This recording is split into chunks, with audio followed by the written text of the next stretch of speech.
Tu t'appelles comment? Je suis à l'état civil Kwame au Prince Cadet. Tu as quel âge? J'ai 21 ans, le 27 de ce mois. Moi, je suis élève, cordonnier, je me débrouille un peu dans tout.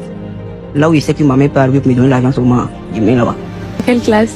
La grâce de Dieu, je fais la première D1. Au niveau de l'école, au niveau de la vie, quelles sont les difficultés que tu rencontres? Bon, au niveau de l'école actuellement, c'est ici que j'ai là. Voilà, ça me fatigue un peu pour aller à l'école. Souvent même, il faut avoir des enfants pour t'aider, pour te faire monter de côtes. S'il n'y a pas des enfants, ça me met souvent en retard. C'est quoi ton rêve?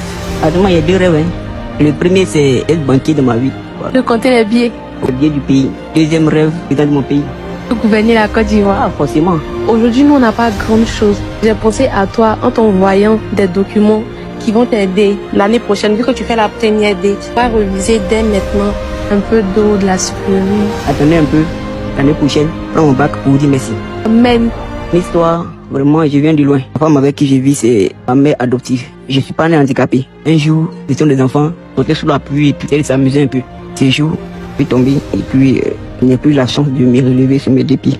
Il y a du sang qui coulait partout. Quand ça arrivait, je suis resté avec ma grand-mère. En 2011, ma grand-mère m'a laissé. Mon père est décédé quand j'avais 5 ans. Il ne savait plus où vivre. Ils vont m'envoyer chez la famille maternelle. Et quand elle a accepté, là-bas, je vivais vraiment une vie déplorable.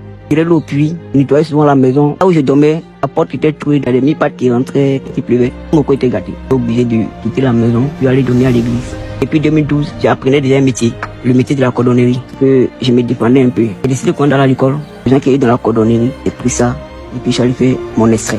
Il n'y a plus d'argent pour m'inscrire à l'école. J'étais obligé de quitter mon quartier pour aller dans un autre quartier qui est vraiment loin de moi. J'avais soif d'aller à l'école. Manager, si c'est toi qui m'as envoyé vraiment cette là, c'est ce que je passe à l'école. Je vais voir l'une de mes tantes, elle m'a donné 6 000 francs. C'est avec les 6 000 francs que je me suis inscrit à l'école. Elle me avait demandé 30 000. J'ai fait la classe de CE en 2016 et depuis lors, j'ai été étudié premier de classe. Cette année, premier trimestre, j'ai été 3e de classe. Quand il y a eu mon CP, les gens m'ont publié sur les réseaux. Il y a une dame qui a vu, elle n'a rien. Mais elle a accepté que je vienne vivre avec elle. Je fais que vendre un petit beignet, pour payer le loyer. Ma prière, c'est que Dieu me bénisse pour que je prenne soin d'elle demain. J'ai vraiment besoin d'une moto 4e à 3 roues pour pouvoir faciliter mon déplacement pour l'école. Ton histoire est vraiment touchante et moi aussi j'ai foi. Et je sais que la même foi et le même courage que tu as eu pour pouvoir aller à l'école de toi-même, Dieu ne te laissera pas ainsi. Et il bénira cette femme-là aussi. Par toi, tu connaîtras la joie. La vie, c'est les étapes. Aujourd'hui, tu es ici, tu te débrouilles malgré les difficultés. Tu fais ta petite activité, tu vas à l'école.